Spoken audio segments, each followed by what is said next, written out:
1958 Kollam Kottayam railway line ഉദ്ഘാടനം ചെയ്തപ്പോഴാണ് Kayamkulam rail link നിലവിൽ വന്നത്. 1992 ആലപ്പുഴ വഴി എറണാകുളത്തേക്കുള്ള റെയിൽ ലിങ്ക് ഉദ്ഘാടനം ചെയ്തപ്പോഴാണ് റെയിൽവേ സ്റ്റേഷൻ ജംഗ്ഷൻ സ്റ്റേഷനായി ഉയർത്തിയത്. ദീർഘദൂര ഹ്രസ്വദൂര ട്രെയിനുകളും ചരക്ക് ട്രെയിനുകളും കൈകാര്യം ചെയ്യുന്നതിനായി ഈ സ്റ്റേഷനിൽ 5 പ്ലാറ്റ്ഫോമുകളും 6 ട്രാക്കുകളുമുണ്ട്.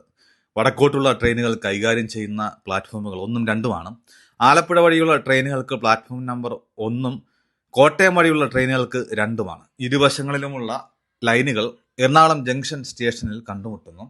പക്ഷേ കോട്ടയം വഴിയുള്ള ലൈൻ വടക്ക് ഭാഗത്തേക്ക് എറണാകുളം ടൗൺ നോർത്ത് സ്റ്റേഷൻ വഴി തിരിച്ചുവിടുന്നു. ആലപ്പുഴയിൽ നിന്നും എറണാകുളം ജംഗ്ഷനിൽ ലൈൻ എത്തുന്നതിന് ഏകദേശം 1 കിലോമീറ്റർ അകലെയാണ്.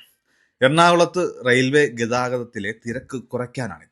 ആലപ്പുഴ വഴിയുള്ള ട്രെയിനുകൾ എറണാകുളം ജംഗ്ഷനിൽ നിർത്തുന്നു.